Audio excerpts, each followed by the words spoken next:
The accounting firm of Haynes, Eisenbarger, and Skiba presents the 28th College Football Hall of Fame season of Fighting Irish Preview.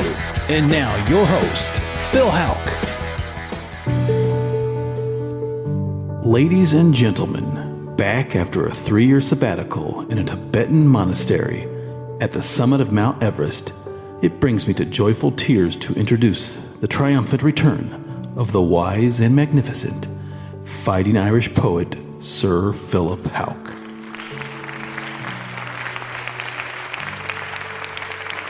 Oh, thank you so much. It is so good to be back. The air was really thin up there, but, I learned a lot, I grew a lot, and I'm ready to bring you more of Fighting Irish verse and rhyme to the great Notre Dame nation. And I call this one Back on Track. All off-season, the excitement had grown. This team had what was needed to take the throne. Skill players and a defense for the ages and plenty of NIL cash to pay their wages. At A&M, all that rang true. A solid win and the hype, it grew. 12-0 looked already in the bag. A national title in sight was the brag. But the NIU Huskies had a different thought, and all the hype, it was for naught. Back down to earth, and the fans, they wailed. Change the quarterback, and the coaches have failed. No one knew what this team would now do, so they went out and hung 66 on Purdue. The feast that game was Boilermaker filet. Irish frustration ruled the day. Miami, Ohio was next in the queue, and for a quarter and a half, fan disdain, it grew. But some nasty ND defense took a toll, and Riley Leonard finally got things under control. Against Louisville, revenge was the creed, and a crazy first quarter gave the Irish a nice lead. Great defense starting from there became the Cardinals' pitiful despair. And now things look back on track. Maybe Riley's not so bad, and the coach no quack. Just win out is now the required task. If so, in playoff glory, ND still can bask. Brilliant! Bravo! Guadalupe's Mexican Grill, now with locations on Illinois, Leo, and DuPont Roads, in Georgetown Square, and in the Allen County Memorial Coliseum. Guadalupe's food made fresh. Now, stay tuned for Fighting Irish Insight from America's foremost authority on Notre Dame football, Tim Priester, publisher of IrishIllustrated.com. Fighting Irish Preview is brought to you by the accounting firm of Haynes, Eisenbarger, and Skiba, Shear McCulloch Auctioneers, Notre Dame Federal Credit Union, where you bank does matter, and Flight by Yingling, 2.6 grams of carbs and 95 calories. It's the next generation of light beer. This is Fighting Irish Preview. The University of Notre Dame exemplifies dedication to hard work, integrity, and personal values, which result in success in the classroom and on the football field. The professionals at Haynes, Eisenbarger, and Skiba, like Notre Dame, know the same dedication, and their experience and expertise provide peace of mind for you and your business. Tax planning, tax compliance, auditing, business valuation, and estate planning, the full-service accounting firm of Haynes, Eisenbarger, and Skiba, like the Irish, has what it takes to help you achieve success. Located in Fort Wayne near Jefferson Point, Haynes, Eisenbarger, and Skiba proudly supports Notre Dame football and congratulates all those who are a part of the greatest tradition in all of sports. Go Irish! Flight by Yingling. It's the next generation of light beer. For those who don't follow trends, but craft them. Flight by Yingling is 12 ounces of uncompromised refreshment from America's oldest brewery. With only 2.6 grams of carbs and 95 calories, this is premium refreshment 6 generations in the making. Don't just raise a glass, raise the bar. Flight by Yingling. Available wherever beer is sold. DG Yingling & Son Incorporated, Pottsville, Pennsylvania. Please enjoy responsibly. Now back to Fighting Irish Preview with your host, Phil Houck. Well, Tim Priester, that was an important victory last week for the Irish, no doubt about that. And, and I thought you could sense it right away that the Irish really came into this one ready for a 4-quarter war. They maintained that throughout the 4 quarters. Marcus Freeman has a way of preparing his teams for big games. What did you sense before that game, and did you see the same thing I did? Yeah, I think so, Phil. I mean, this was obviously a game that Notre Dame had to win, and they're playing against. I think the win over Louisville is very underrated. I think by the end of the season it won't be, because I don't see them losing very often. They do have some challenges along the way. In fact, they have to play SMU this weekend. SMU's pretty good. At Clemson, at Kentucky, of course, at the end of the year. But I think they're a really good football team. I think Tyler Shuck, their quarterback, is way better than most people anticipated. And when the NFL comes calling next spring, I think they're going to have an eye on him. He's 25 years old. He's ready for the NFL. But it's a good team. They have a good defensive line. And, yes, Notre Dame was absolutely prepared to play 4 quarters. They were challenged a few times in terms of maintaining the lead. And they held it off at every turn. So it was a really good win. It was an absolutely necessary win and a very good win for Notre Dame. Yeah, a little bit like the effort against A&M. That was a 4-quarter effort. Yeah. Had to be. And then you look at Clemson 2022. The Irish came to play that night. USC 2023. Great effort by the Irish. It's those easier games, and I won't bring them up any more than I have to, that the Irish have struggled with a bit in the Freeman era. Now, Tim, we also saw that Louisville and Notre Dame may have been responsible for at least some of this because of how hard they were playing. It was a chippy style of ball, shall we say, borderline late hits, and I thought some dangerous hits. And I'm thinking particularly one that I saw, and I was just had zeroed in on this one with the binoculars, and it was the one that knocked Riley Leonard out for a play. A 300-pound lineman decides to play trampoline on Leonard when the play was over. He was defenseless on the ground, and then you had the incident with Jordan Clark's retaliation, as he said it was retaliation, headbutt. And post games, we were both down there watching the same thing. Those teams had to be separated. Now, what exactly did you see, not just in the post game, but overall in this game with the chippiness? And maybe what have you heard this week about what was going on between these two teams? I thought, and I'm not one to necessarily say this, but in watching the replay of the game, there are late hits. There are a lot of late hits for Louisville, and it's not, it's not something that's necessarily really obvious. It's the player, the Notre Dame player, the opposing player that's down on the ground or just hit the ground, and then the defender coming up, putting a shoulder into the back of a player. I saw that 3 times, the one of which you're referring to, and that's not. You can see the body language. You know what they're doing. You know that's not coincidence.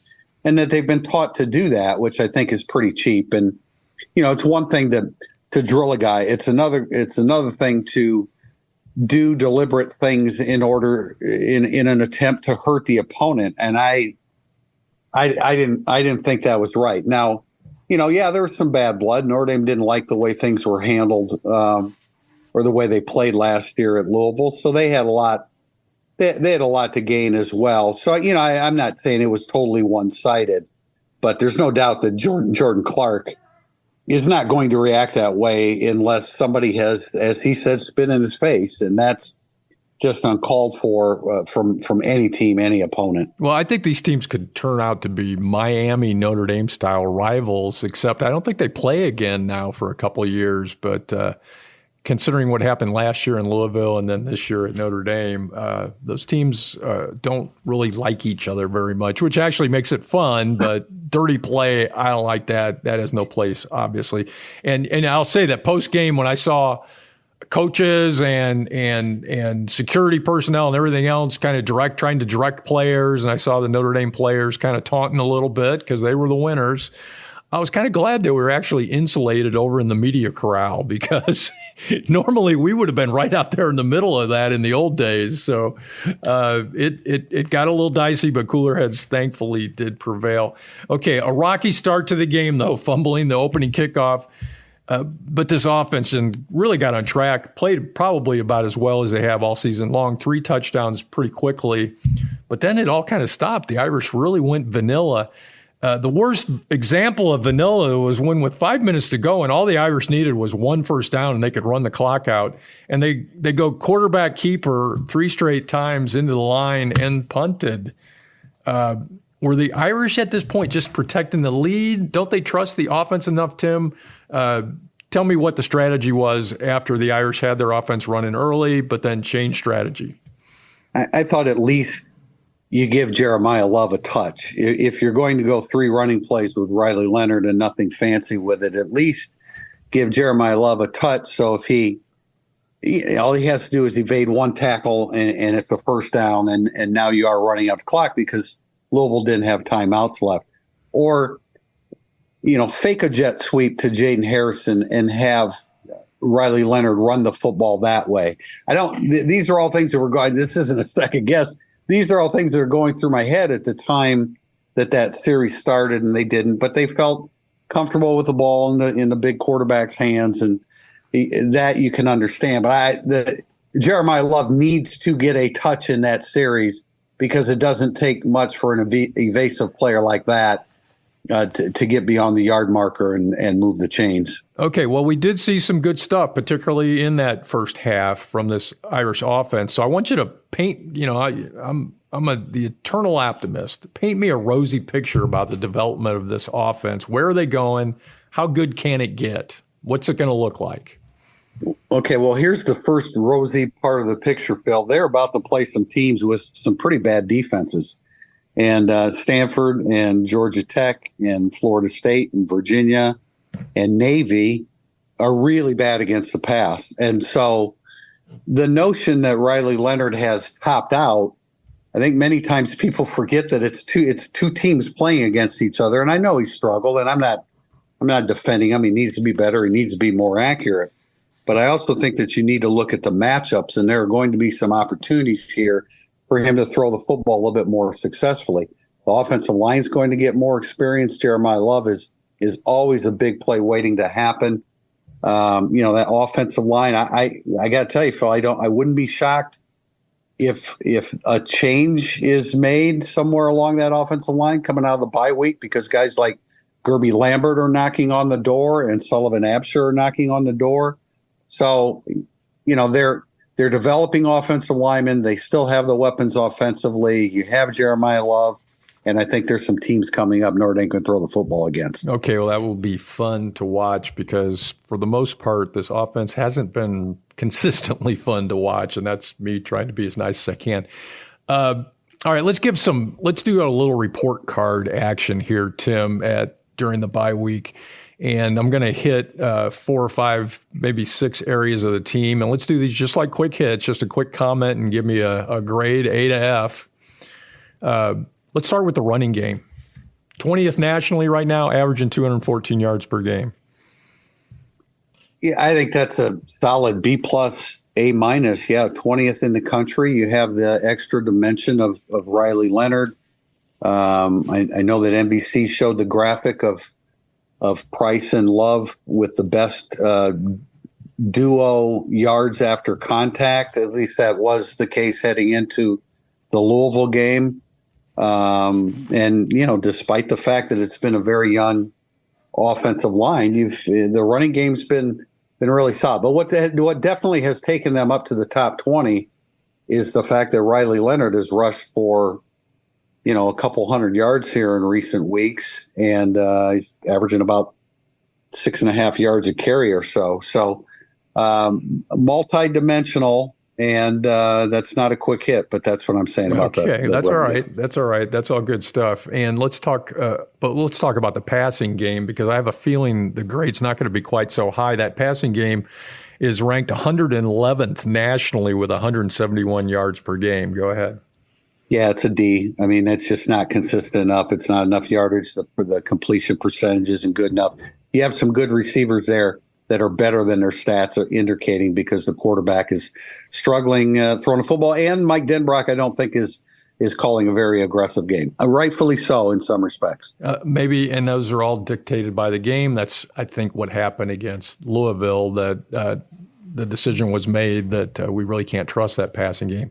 All right, let's talk about defense, and let's just combine the whole thing. I know we got defensive line, we got linebackers, corners. The defense has been pretty darn good. What sort of a grade do you give the Irish defense?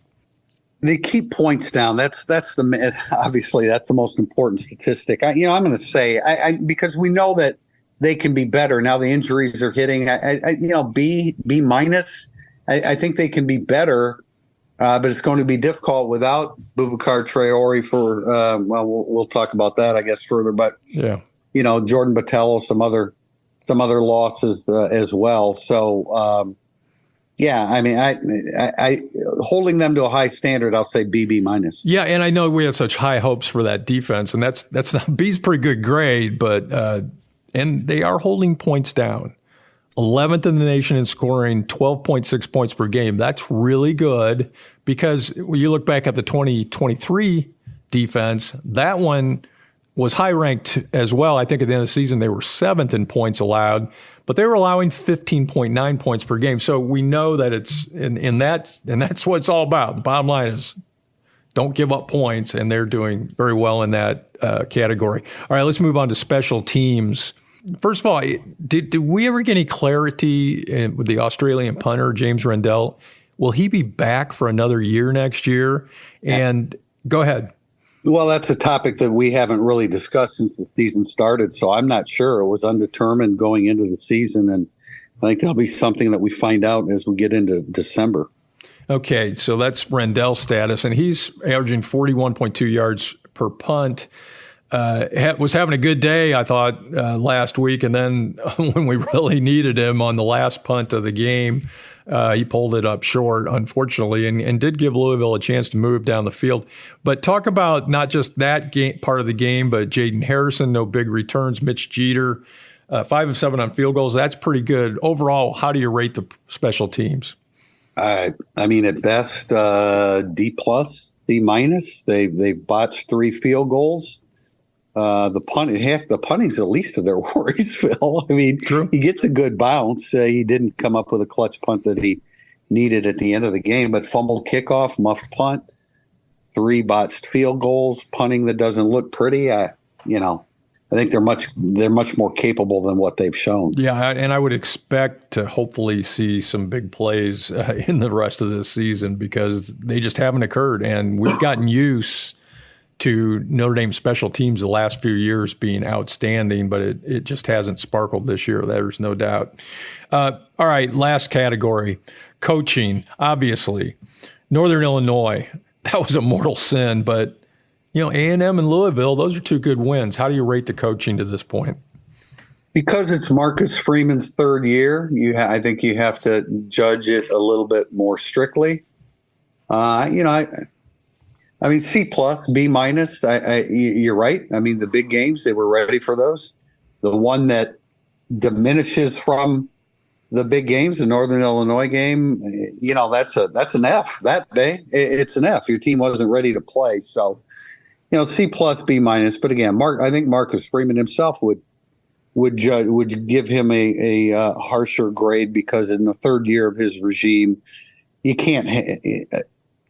Especially at home, you can't play like that against Northern Illinois. Yeah, and to me, it was, like I said, a mortal sin, NIU, and 3rd year, we're on a curve now, and that's got to be, if I were rating it, I would go maybe even a little bit lower. You said C+, I think. I would, a C at best, maybe a C minus.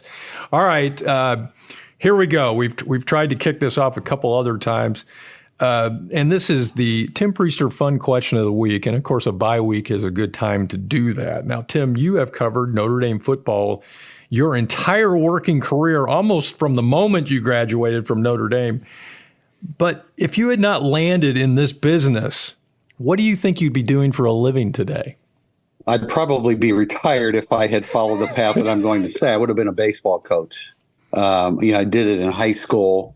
And the calling didn't really come until later, but I think if I hadn't thought in terms of journalism, I played at Notre Dame, played at our alma mater, Marion High School in Mishawaka. I think that was my other calling. A baseball coach, and of course you did that calling at Marion High School, and you are in the Marion High School Hall of Fame, not just because of your stellar play as when you were in school then, but because of how well you did. How many years as the Marion head coach? 9 years as head coach, 10 years total. Yeah, it was a great run. I didn't want to coach. There were only two places I wanted to coach baseball. Now, had I chosen it as a career, it would have been a little broader scope. But I wanted to coach at Marion High School, and if Notre Dame would have somehow liked what I did there, I certainly would have gone to Notre Dame. But that was, of course, a long shot. Well, how things would have been different for both of our lives if you had chosen that path.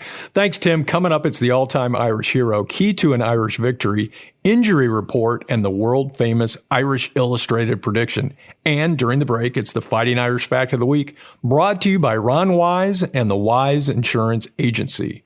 This is the 401st edition of Fighting Irish Preview. This is Art Salzberg. I don't speak for a lot of companies, but Shearer McCulloch is a firm that provides a great and much-needed service. As Sharon and I get older, we've been thinking of moving, but frankly, the thought is somewhat overwhelming. That's where Shearer McCulloch comes in with a full-service plan that takes the pressure off. Listen to this. Shearer McCulloch will sell your house, auction the items you don't want to take, then pack everything else and move you. In sports terms, that's a blowout win. Shearer McCulloch uses an international auction platform to make sure your possessions are seen by the right buyers. They'll get top dollar for your special treasures. Shearer McCulloch is highly recommended by leading retirement communities and law firms, plus they're AAA with the Better Business Bureau. Call them at 441-8636. That's 441-8636. They'll make your moving experience easy and profitable. Shearer McCulloch.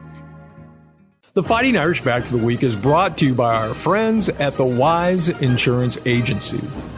The all-time record for rushing touchdowns in a season by a Notre Dame quarterback is 14 by Brandon Wimbush in 2017. Call Ron Wise at the Wise Insurance Agency or go to thewiseinsuranceagency.com and get an auto or a home quote in less than 5 minutes. Over the last 190 years, a lot has changed. But at Yuengling, America's oldest brewery, we're still focused on one thing: brewing darn good beer. Yuengling, the oldest brewery in America. Now back to Fighting Irish Preview with your host, Phil Houck. This is Fighting Irish Preview. The 14th-ranked Irish have a bye this week.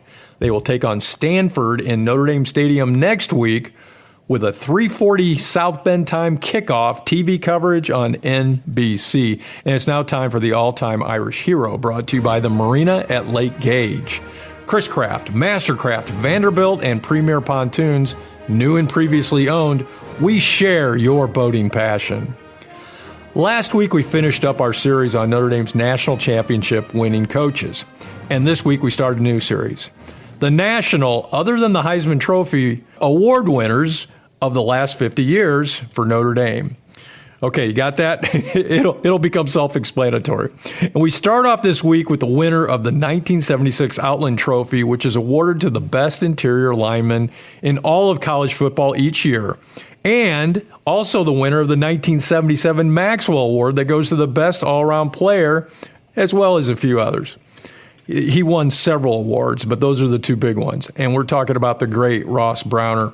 Ross Browner, ND defensive end, 1973 to 1977, two-time national champion, two-time unanimous All-American, College Football Hall of Fame, and a game wrecker.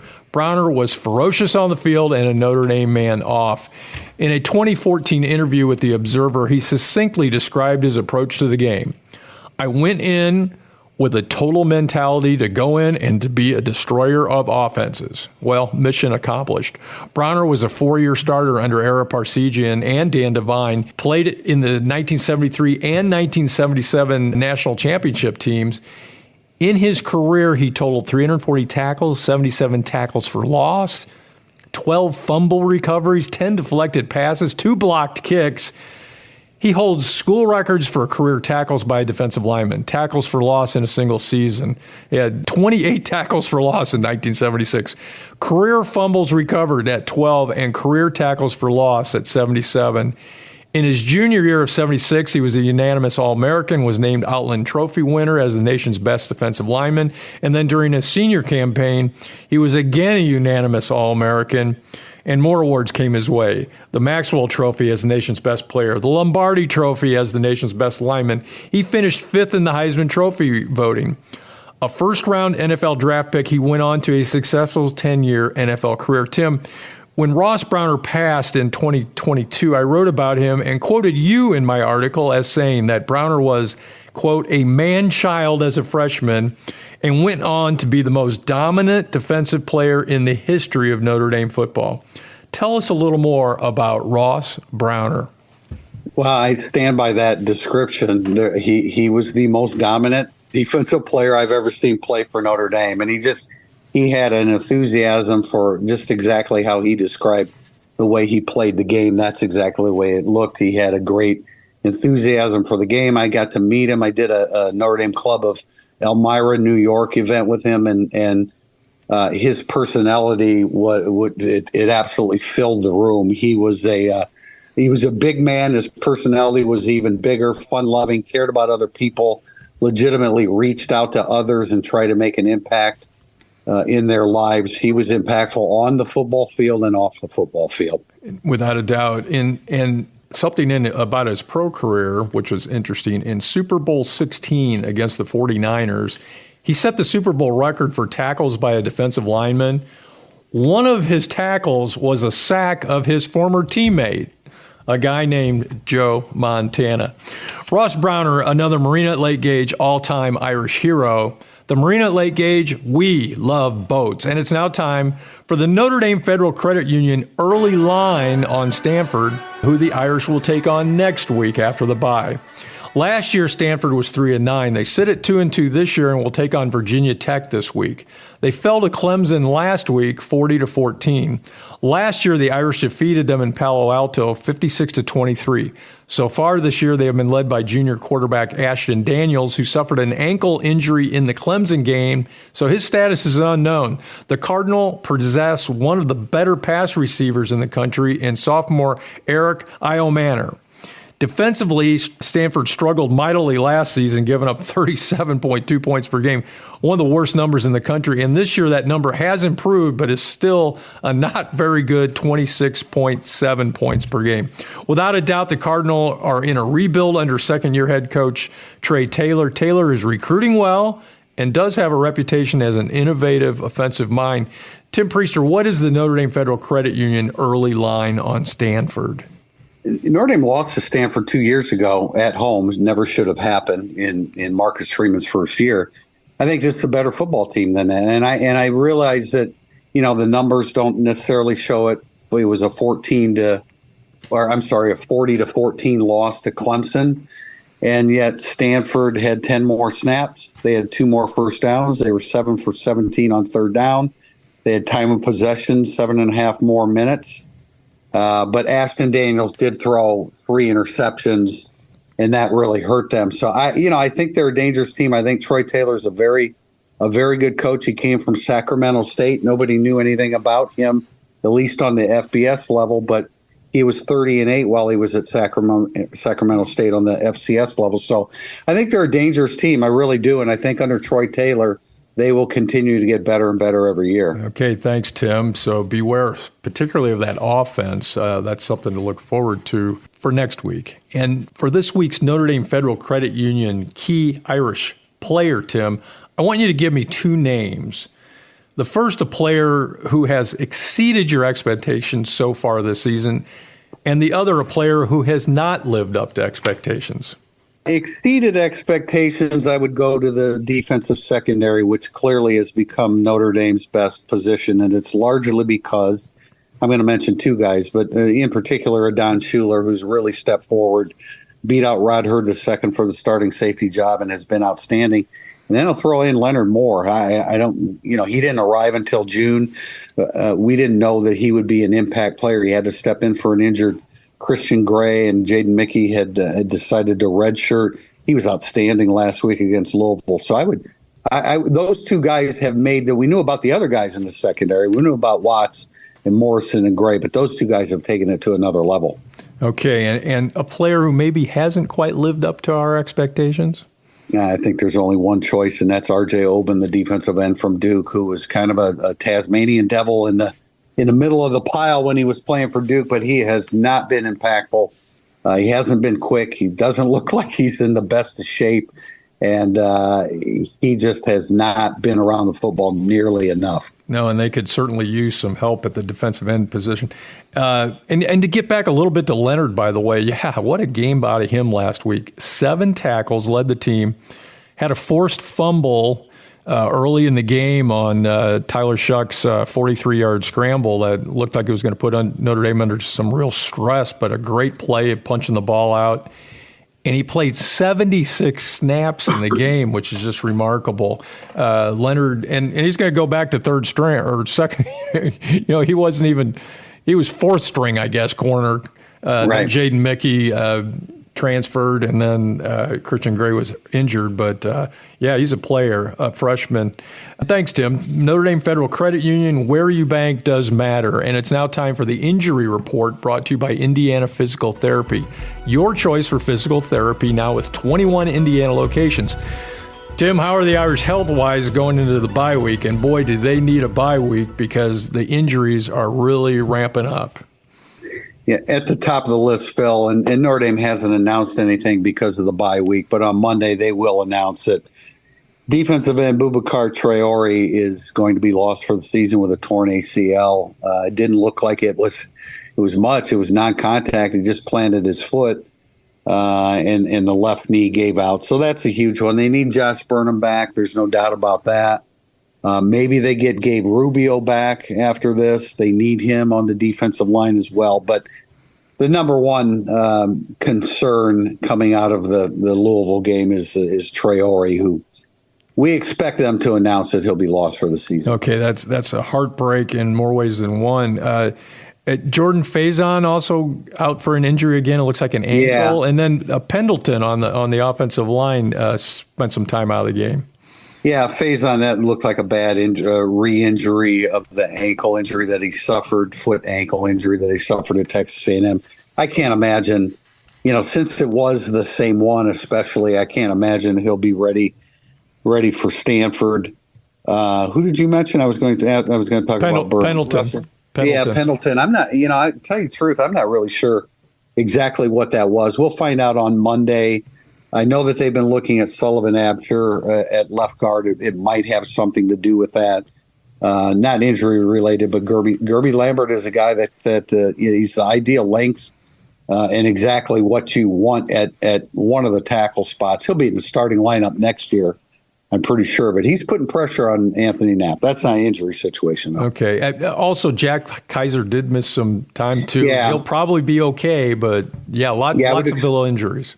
Yeah, I would expect Kaiser to be back for the Stanford game. Thanks, Tim. And that is the Indiana Physical Therapy Injury Report. And it's now time for the world-famous IrishIllustrated.com prediction brought to you by SES Environmental.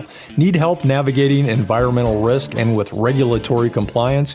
You need SES. Look them up at sesadvantage.com. Tim Priester for the bye week. Let's hit the rest of the ND schedule. Give us a quick thought about the matchup and an early prediction. Quick hit style, Stanford. Notre Dame's not going to make the same mistake they made 2 years ago. They'll beat Stanford, but I think Stanford, again, will start gaining ground on its competition moving forward. Okay, that's a win. Then the next week, Georgia Tech in Atlanta. Very dangerous offensive team. Haynes King, their quarterback, may be I'd say second best quarterback on the schedule because I think Tyler Shuck is going to end up holding that down. But Georgia Tech, very dangerous, strong running game, occasionally good defensively, bad against the pass. Notre Dame has to be ready to play good football on the road. Okay. I'm taking, though, that may be a win. Navy, which will be in the Meadowlands in New Jersey. Navy's still undefeated. They can pass the football. Believe it or not, they're throwing for almost 180 yards per game. They can still run it. They got a new offensive coordinator that's doing great things with them. Beware of Navy. I'll take Notre Dame over the Midshipmen in the Meadowlands or in East Rutherford. Okay, then a game after another bye week that comes up, and we all thought this was going to be a toss-up before the season, but it doesn't necessarily look that way now. Florida State at home. Yeah. I can't imagine that Florida State's going to want to be playing football in November in Notre Dame Stadium. They're bad in so many ways statistically. Notre Dame wins that game by double digits. All right. Then the next week, Virginia, and Virginia's making a little bit of noise. Yeah, mainly with their offense. They have a sophomore quarterback, Calandrea, that they really like. He's a little bit interception prone, and they've run the football pretty well. So those are two things they have going for them. But they're still struggling defensively. I expect Notre Dame to win their senior day game with a decent amount of ease. Okay, and the next, Army in Yankee Stadium. Bryson Daly, their quarterback, very dangerous, big, strong kid. They are undefeated as well. The Army and Navy sit atop the American Conference. I think Notre Dame pulls out a real struggle of a game against the Cadets. Yeah, in historic Yankee Stadium, too. All right, so then it all will come down, because if those things go to form that you've suggested, the Irish are playing for a playoff spot in that last game of the season at USC. Feel free to call this one a toss-up, by the way, but give us a little thumbnail on USC. Yeah, I am calling it a toss-up, Phil. Miller Moss, I like their quarterback. He's done some really good things. He's not Caleb Williams, but when you lose a guy like Caleb Williams, you want a guy that can handle the position. Miller Moss can do that.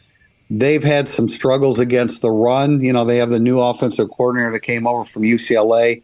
I'm going to call it a toss-up, but I think Notre Dame's a better football team, at least as we stand right now. Notre Dame cannot afford any more injuries before they play that big game against USC. For certain. That would get the Irish to 10-1 plus one toss-up, and that's going to be a big one, that toss-up. And that is Tim Priester's world-famous IrishIllustrated.com predictions.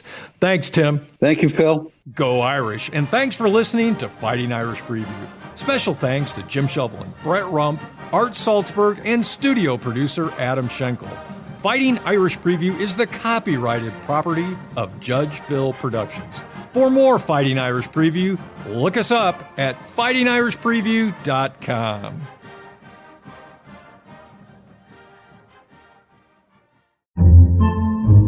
Podcasts by Federated Media.